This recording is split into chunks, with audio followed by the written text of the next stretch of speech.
Hello, friends, and welcome to Leadership Happy Hour. My name is Chip Lutz. Welcome to this, I think, our 13th or 14th episode.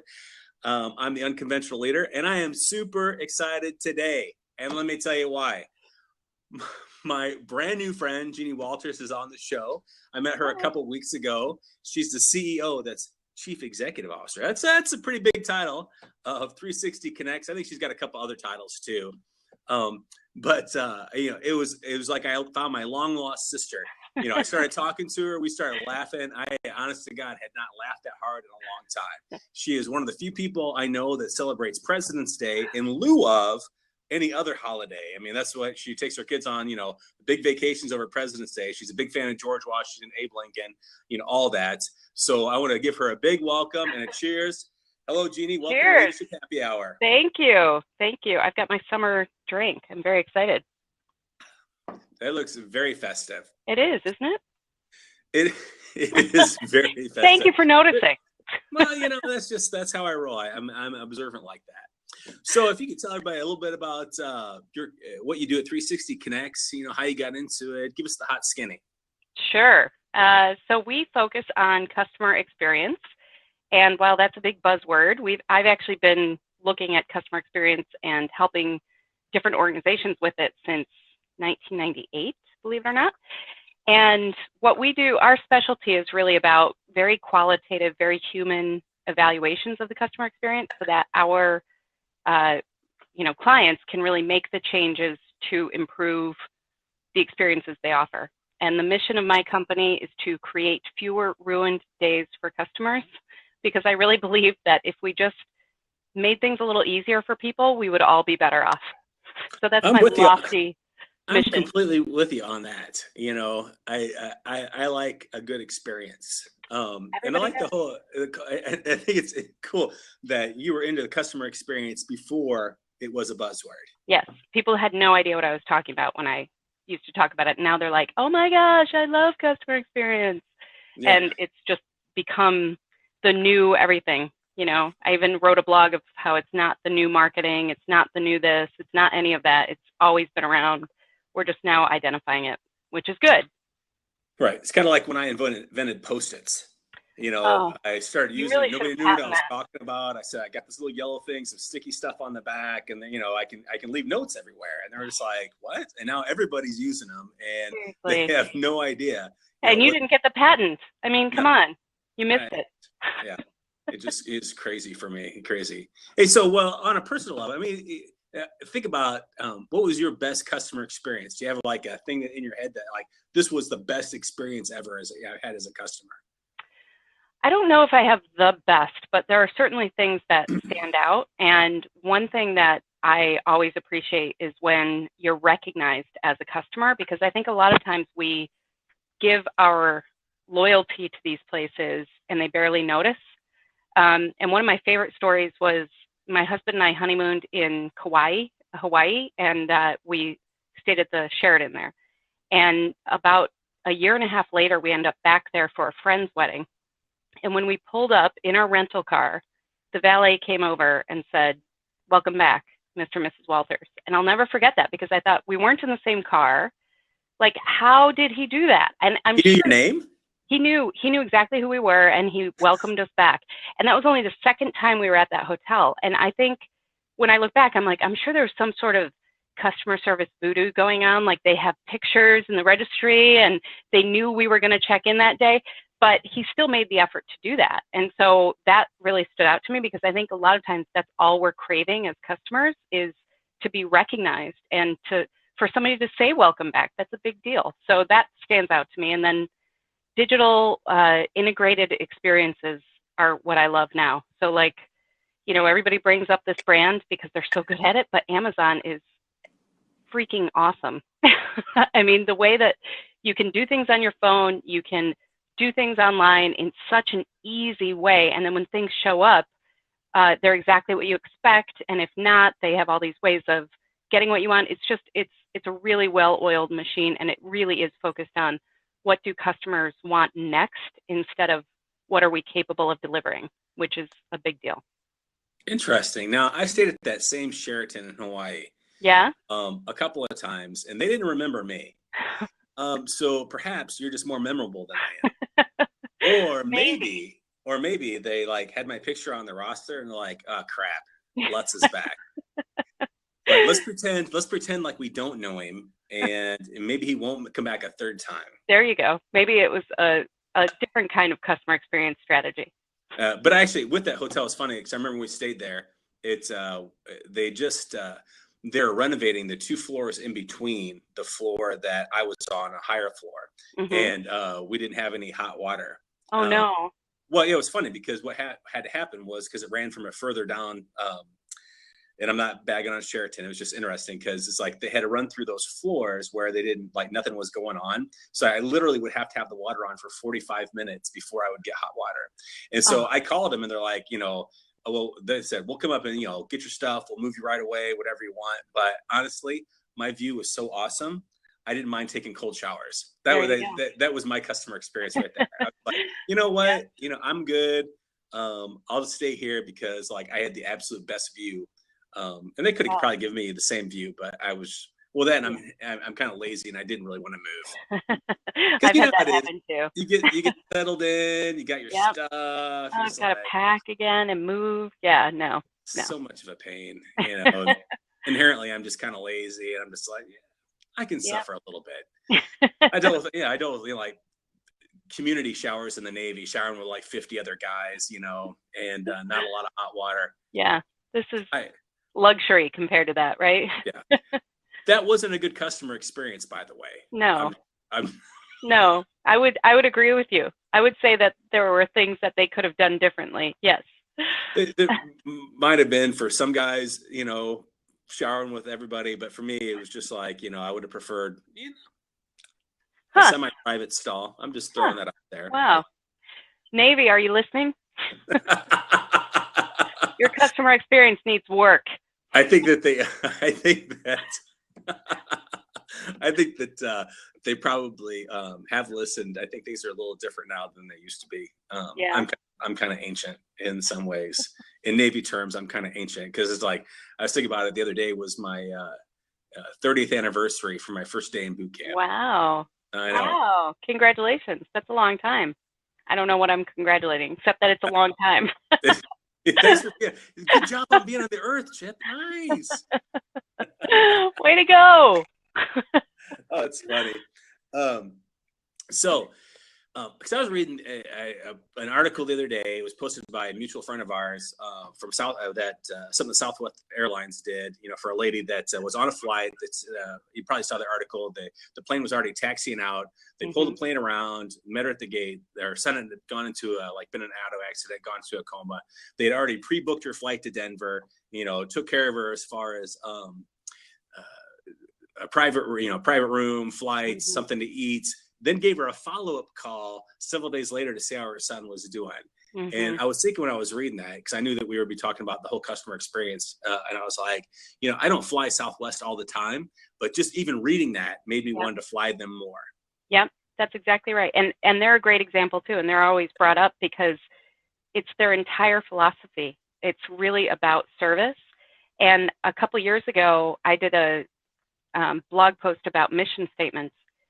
And the difference between traditional airlines and Southwest was really striking because traditional airlines, they talk about shareholders, they talk about stuff that is kind of meaningless, like being the best, which what does that mean really? And they talk about their employees maybe, but not a one mentioned passengers or customers. Southwest is all about service and they don't mention flying really. They're all about providing this service in a way that is friendly and warm, and they use all these real words. And you can tell when you're on those flights how different it is. And I had an experience where I got to, I can't remember where I was flying from, but when I got to Chicago, it was snowing, and then right as we were about to land, Midway Airport was closed. They literally were like, okay, we're descending, we're in that, and then they're like, okay, well now we're going to Columbus. So we got diverted to Columbus, Ohio. And one of the things that struck me about that experience was, I think because of the attitude of Southwest in general, the passengers are nicer to each other. I really feel like people are in it together instead of you go on to these other places and people are like throwing elbows to get their, their carry-on above. And in this, we were all at the airport. They brought out all this food at the gate for us. They, offered phone chargers and all these things because they knew we were in a situation that we had no control over. But it was so nice. Like, everybody was nice. And when it was time to leave, one of the flight attendants literally went to every restaurant on that concourse and gathered people instead of just like making the announcements and hoping for the best. Yeah. So it was very different than I think it would have been if it were another airline. That's cool. That's a good customer experience all the way around. Yeah. After reading that, I was like, I was like, I should fly Southwest more. Mm-hmm. They're good. They're good people, and that's what you are. I'm a good person. That's what I said. Let's go with that. Cheers. Cheers. I just inject the things that I want to hear. Yeah. I'm most like most people. You said you're what? Yeah. So I do that all the time. It's kind of like a Jedi mind trick. I try to do. Yeah. This is the droid you seek.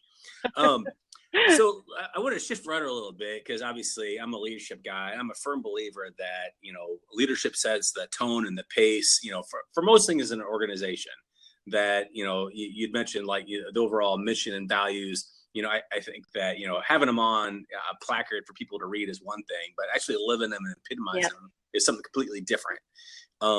So in your experience, what are some things that you've seen leaders do really well to help, show the way to their people for a great customer experience? Well, that's a big question, but I love it. Because there are lots of different parts to this. One is that if you have a crappy environment inside the organization and people hate their jobs, that's going to come out into your customer experience because it's human nature. If I'm having a bad day, even if I try to hide it, I'm going to probably take that out on customers. And so we have to remember that if the processes are terrible for the people working there, that can be a hindrance to a great customer experience. And if the leader is not invested in it emotionally or otherwise, then forget it. I mean, there are lots of stories of people coming out, and with these big plans, but then really not investing anything into what it would take to deliver an experience like that. And so I think you really have to look at the leader of the organization as the one who, first of all, does set the tone, exactly like what you said, but also is willing to invest in a culture that supports it and celebrates it and empowers their people to do the right thing. Because if I'm told as an employee, never refund anybody if they complain, send them up the chain or have them call our customer service resolution, whatever, have them jump through hoops, that's a bad experience from the beginning. And the employee feels that. They know that. But if you empower people, like Ritz-Carlton is famous for this. They have, I don't know what the number is anymore, that it used to be like, I think it's $1,200 or more per customer, that if any employee there, if you have a problem at the Ritz that I can solve for that amount of money, I'm completely empowered to do that. Even if that's something like, my towels are scratchy. Even after replacing the towel, you can still say, here's a credit for the bar or whatever. Mm-hmm. And I think that that's really where the magic happens because people understand that things are going to go wrong. I mean, not everything is going to be perfect, but the way that you resolve those issues, that can have a huge impact on loyalty. That can actually increase loyalty if you handle it the right way. Right. And you hear this over and over in stories that people tell you. They'll say, oh my gosh, I called, and then finally I talked to somebody and they remember the name. They'll say, I talked to Janice and finally Janice was able to help me. And it's like, those are the people that you want to emulate. Those are the people that you want to hold up as your superstars. Make sure that other people know what to do. So you're saying so what I hear, a part of that is, and the empowerment is not making the empowerment so high up that people have to go through all those different levels, That's but exactly making your first line of defense. Mm-hmm. Because like we had talked previously that, I'm a firm believer that everybody in the organization is a leader, especially the people in customer service, because they are on the front line. They're the people that are, epitomizing your values, they're interacting with your people, and they're the ones that are going to either get your customers back or they're going to push them away, period. Right. So I like that on giving people, empowering the front line to do what they need to do. Yes. And $1,200. I mean, that's a lot. Yeah. Yeah, And that was several years ago. So I don't know what it is now. I would certainly use that to my benefit. I'd be like, all my online movies weren't, I didn't order all these. How'd those get in there? I don't know. I don't know. I didn't watch that. But I digress. That's not a true story. That would never happen. So for those people on the front line, and I like that, that the leader needs to be engaged and emotionally invested. That you brought that up, because it's one thing to talk it. It's another thing to be completely in it. Yeah, I mean, in both of my command tours in the Navy, it'd be very easy to sit back and not do anything. But I think it's very important for leaders to be out and about and actually interacting with their customers. And in that, like the people that serve, I had 300 people. They were, I looked at them as my internal customers. My job was to make sure that they were good. My job was the care and feeding of them. And that's exactly right.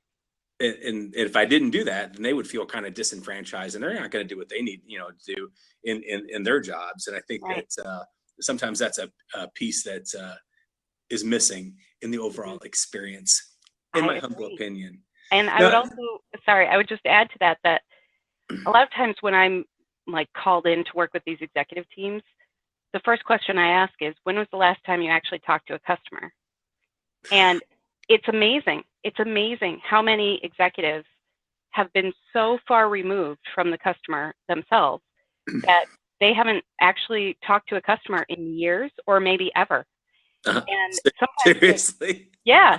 Because, I mean, you think about what they're asked to do. A lot of times they're asked to serve the shareholders. And so their whole focus is on how do we craft this message for our quarterly call with the shareholders or whatever. But I think that if you can get people to really connect with the humans at the end of the data, that's where the magic happens. Because now they're all doing surveys and we're drowning in analytics and big data and all those, sexy quant things, which I never thought I'd put those two words together, but whatever. What? But they are really, the analytics don't really connect with us emotionally as people. Right. And so saying like, oh, yay, we got 0.1% better in our scores this month doesn't really tell you how you're doing. Right. And one of my favorite examples is Cancer Treatment Centers of America. They bring in a patient to tell their story at every single board meeting every month. And so they have good ones and bad ones, and they hear about the entire experience. And by putting a human in front of these people and having them connect with them and able to ask questions and all of those things, it brings it home so much more than just saying like, our satisfaction rate went down 0.5%. Well, I'm going to give a little shout out to Cancer Treatment Centers of America, CTCA. I mean, I'm a huge fan. Their director of mind body medicine is a friend of mine, and they're the major sponsor for a humor association that I belong to, and they are just progressive on so many different levels. They are. That's good to hear that even on the customer, I did not know that they brought somebody in to share their story, because facts tell, but stories sell. And that, you can have all, like you said, you can have all the numbers out there you want, but that doesn't mean anything until you hear somebody's personal story, personal testimony. I mean, that's what sells it right there and lets you know what's really going on. Yeah, I agree. Cool. I agree. And if you ever walk through any of those places, like almost to a one, every single person who works there will greet you. They look you in the eye if you're walking through the hall, and they say, hi, how are you? Even though they know you might be a patient, you might be a family member, you might be scared. They really think about all of those things. And that's something healthcare in general has a ways to go, but there are a lot of people who are trying to make that shift in healthcare.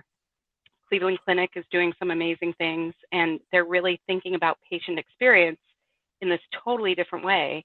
Right. I mean, it's about the whole person, and I can say that for both customer experience or patient experience or anything. It's funny that you say that, everybody greets you. The only person who really ever greeted me there was security, and trying to usher me. I don't know, maybe it's because I was like soliciting. That could have been it. Yeah. Um, Well, if you walk in there with like a drink in your hand, yeah, they might yeah. say. No, I was selling Red Bull. I actually had a big, Did you thing. have the big backpack thing? Yeah, and I was like, "Get your Red Bull here, Red Bull. Yeah, I'm sure Chemo, that. chemotherapy makes you tired. Get a Red Bull." And Nice. it Nice. wasn't. I wasn't highly popular. Huh. Was not popular at all. But I bet they handled you with care. They, yeah, they did actually. It was good. Hey, Yeah. so in thinking about the whole customer experience, I mean, because customers sometimes can be like harsh. Like Hmm. I look around everywhere and everybody is so angry all the Yeah. time. Like you and I both spend a lot of time in airports. I was Yeah. flying on another airline and I was waiting to go. I mean, like you said, people are elbowing everybody and everybody gets in, line quick so they can get their stuff up in, the thing. And it was kind of funny because like, one guy like accidentally cut in front of somebody and this guy was actually yelling at him like in the middle of O'Hare Airport. I mean, just Yeah. yelling. And then he gets on board and he's yelling at the flight attendant and people are just overall. I mean, there's this like on the original Ghostbusters when there's the slime that's bubbling, everybody's so angry. Yeah. That's what it seems like to me as of late. Yes. So what are some things people can do to deal with those angry people to give them a better experience? Oh gosh, this is a tough one, and I totally agree. And I think part of it is the example you brought up of like boarding a plane now is practically hand-to-hand combat. The contact sport. It is, because the way that they do it forces people to have anxiety about it. So first of all, they're boarding earlier and earlier. So I've had the situation where I stroll up 45 minutes before thinking I've got plenty of time, and they're like, we're now boarding group 3, they're boarding earlier and earlier. They close the doors earlier. All these things heighten anxiety. So the time on your ticket is no longer truth. It's no longer fact. You have to actually do all these deductions now and say, There's okay. an algorithm. There's an Yes, algorithm. exactly. I have an app on my phone. I scan it. It's fine. But so then they announce all their different levels and people kind of funnel in, and they also don't give you anything visual, which drives me insane because Southwest actually does this well. They put up on screens what they're boarding, group B, group Right. A, C. Yep. No other airline that I've seen is really doing that. And it drives me insane because in a busy airport like O'Hare, you hear all this chaos behind you. And then you're supposed to hear the one guy mumbling into it saying, okay, now we're boarding Premier Ruby, blah, blah, Diamond, blah, blah, blah. super. Yeah. And then if you accidentally get in the line, they're like, ma'am, you have to wait for your group. Yeah. And so I think one thing is to actually look at your processes. What are you doing that is causing this anxiety, that is causing frustration, that is causing pain for your customers? And that's essentially the main thing we do for our customers is give them that outside-in perspective and say, you know what, when you're on the inside, on paper, this might look like a great process. And by efficiency standards, it might seem like a good idea. But when you actually put the human element into it, it causes all of this emotion to bubble up. So then when you get somebody on the plane who's already wound up, who maybe has already had a bad day because their barista screwed up their order earlier in the day, like we don't know people's history. And so all these little things add up and create this, perfect storm of frustration. Mm-hmm. So one thing I always say is like, take people at their word. And that sounds so weird, but if somebody says, I am so frustrated because blah, blah, blah, it's okay to say to them, I totally get why you're frustrated. Even if you don't totally get or want to admit that it's a fault, just reflecting that can help diffuse the situation and help somebody feel heard. And then really just stick to the facts and say, okay, so what can we do now to, make sure you're okay and safe in your seat because we need to take off.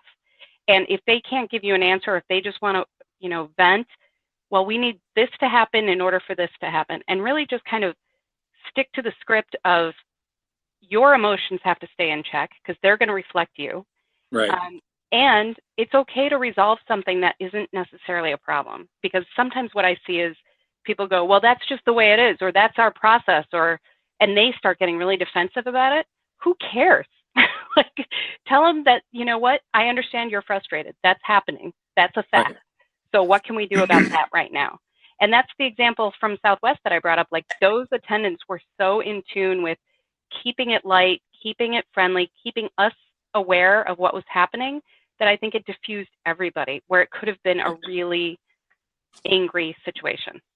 I like that you brought up the whole keeping it light. I think that trying to maintain a sense of humor during, those kind of, whether you're on, the customer side or you're on the, for lack of better words, the caregiver side. Yeah.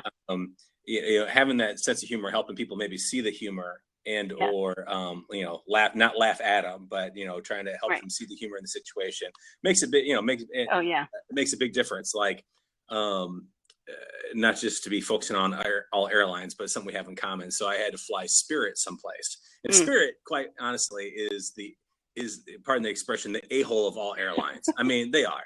I mean, they charge you for everything, absolutely everything. So, and it can get frustrating, because the seats are small. It was one of those things where I had to fly it because it was the only flight that was going where I was going.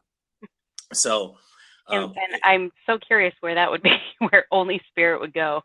It just, as far as like the time frame when I needed to go. Oh, okay. So, anyway, what was funny, all right, so they charge you for, you want a bag of nuts, whatever. So in the announcements, the flight attendant was giving the announcements, and she's like, and if you have any issues during the course of the flight, just hit your call button. It only costs you $5 because this is Spirit Airlines, but I'll be happy to come over and see you.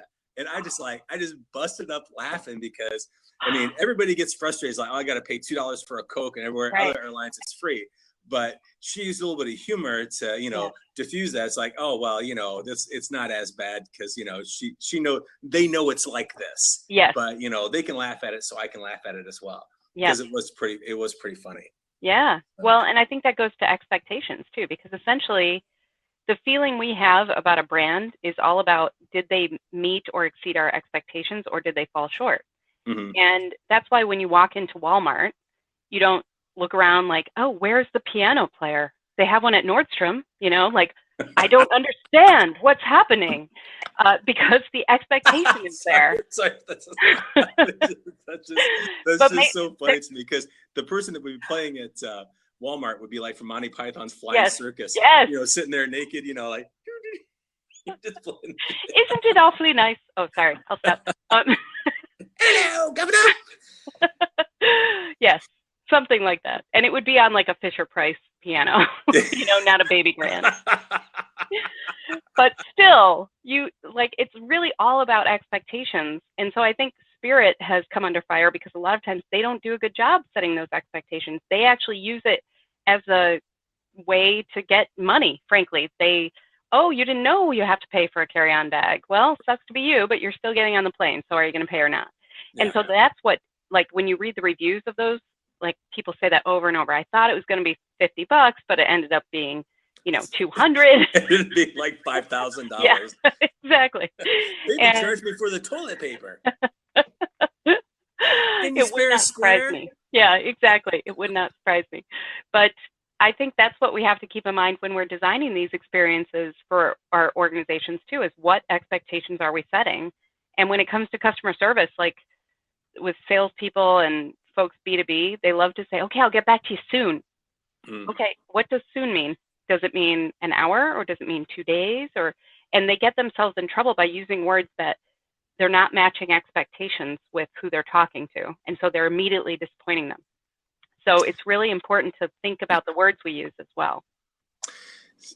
Yeah, absolutely. Because soon to me means like you're going to call me back like most coach, like right away. I'm not going to be waiting, because I will call you back. If I don't hear you back, in my mind, when soon is, I will keep calling back until. And then you will tweet, and then you will send a Facebook message. I will, absolutely. Well, and that's,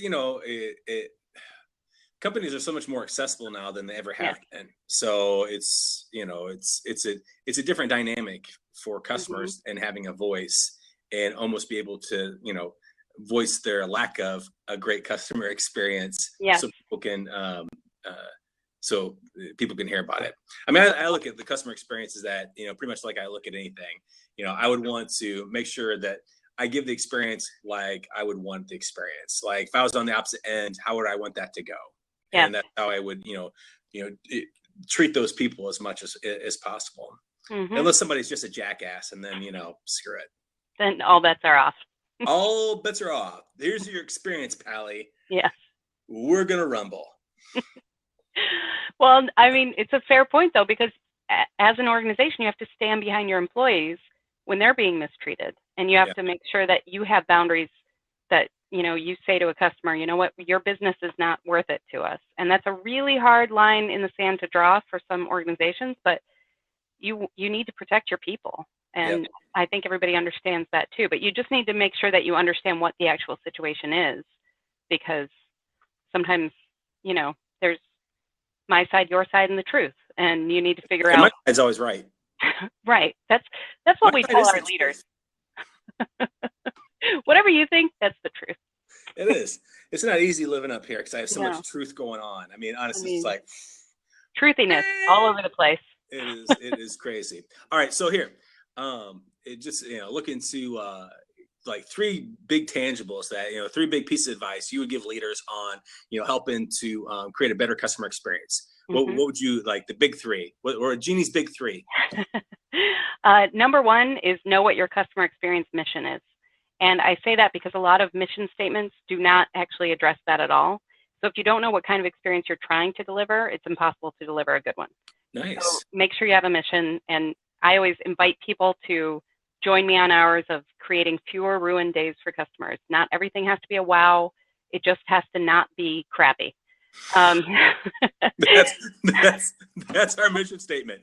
Providing you less crappy experiences. Exactly. That would work. That's the sad part. That would work because the bar is low. The bar is low.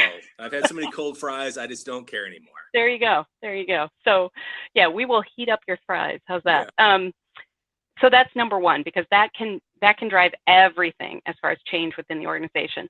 Another one is to empower your people. Make sure that they understand that their role is not necessarily to deliver XYZ in this very strict way. It's to make sure that the customer walks away with a certain feeling, to make sure that they feel cared for, to make sure that they have a good experience rather than a crappy one or a less crappy one. Like, things are going to go wrong. What can we do to empower our people? That's the other one. And finally, and this is the one that sounds the simplest, but it's actually challenging.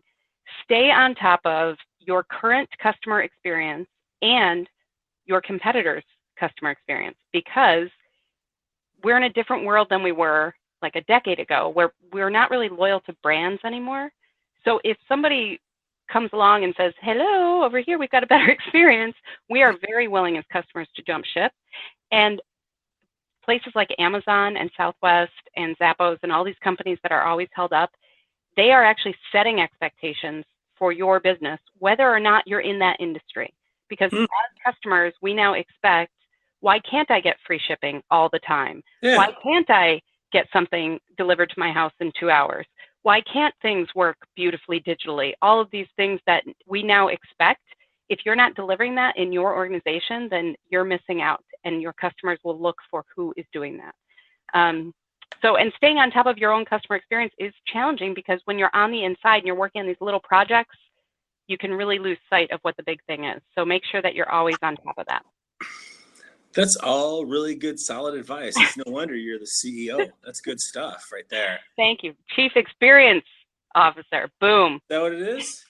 No, I just. Well, see, because here's the deal. I mean, you've got an awesome business card. See? Oh, wow. Thank you. Yeah. Thank so you. I can't put my picture on mine because people always take it and they put it in a picture frame, and then they put it up on their mantle, like, oh, hey. And people are like, did he come with the picture frame? Because that's awesome.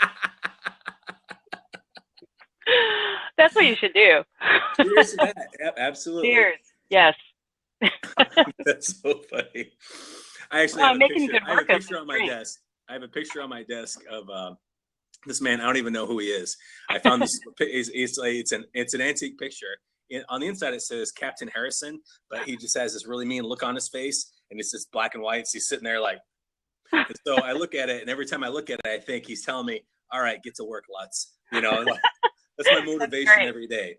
Captain Harrison. That's great.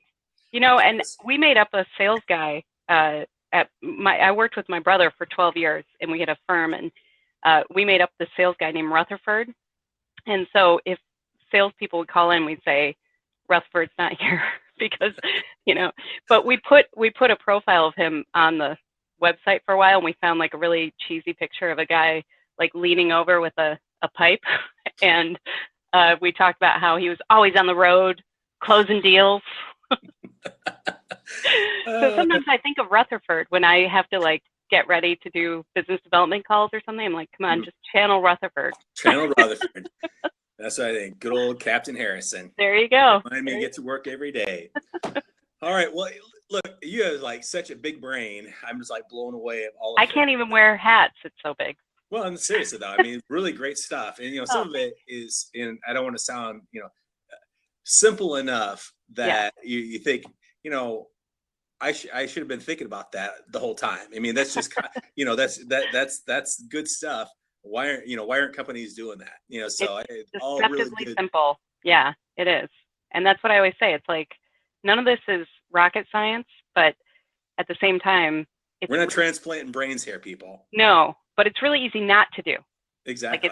And that's the hard part, is getting people. Well, a lot of times, customers become a have to do. You're like, oh, I got to go do this, rather than, hey, I want to do this. Right. And that's just a different mindset, a different mentality that people need to have. And like we said before, that comes straight from leadership. If leadership's got that mentality, it's like, hey, let's do this. Let's, let really, then that filters down through the organization. Right. Exactly. Good stuff, JW. Yay. That sounds really official. I'm just going to call you JW. J-Dub. Nice. What's that, J-Dub? That's my hip hop name. That's your hip name. J-Dub. Mine's 250 Nickel Chip. I like it. Yeah. So if we were really at a bar and this is happy hour, we're drinking, I would probably challenge you to do some crazy stuff. But since we're not, and we're just in the comfort of our own homes, I'm going to ask you a few questions from my Overstuffed Would You Rather book. And I'm going to do something a little bit different today, because I found this different section in here that's called What's Your Price? And I thought, you know what?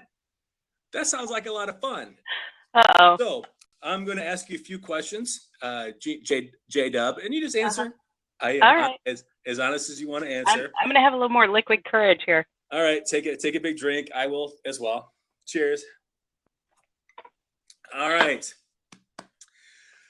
J-Dub. Yes. Would you, for $250,000, swallow and pass a Rubik's Cube? No. All right. For an extra $500,000, if you can solve it while passing it. No. Because I know I couldn't. All right. Second question. Yes. J-Dub, would you let a dentist give you a root canal with no anesthesia for $10,000? No. $50,000? I don't think so. I'm a big wuss. And I just watched my 12-year-old go through a root canal, like literally, and he had anesthesia, and I could barely watch it. But you wouldn't be. Why you keep your eyes closed? Yeah, but still. Which brings me to my third question. Uh-oh. This is a good one. All right, J-Dub. Would you? President's Day. No, sorry. Would you watch your parents having sex for $10,000? No. No. $100,000? No. What's your price? No. No. What's wrong with that book? I thought that was an awesome question. Ooh, it's one of those things you'd never be able to get out of your head. You'd be like, gouging your eyes out.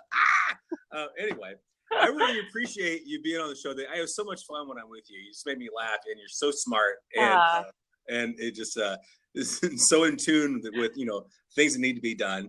If people want to find you after today, where can they find you? Well, I'm all over the interwebs, but the best place is. What is this thing? The interweb. What is this thing? What is this thing? Up there, it's probably tubes. Actually, pneumatic tubes, right?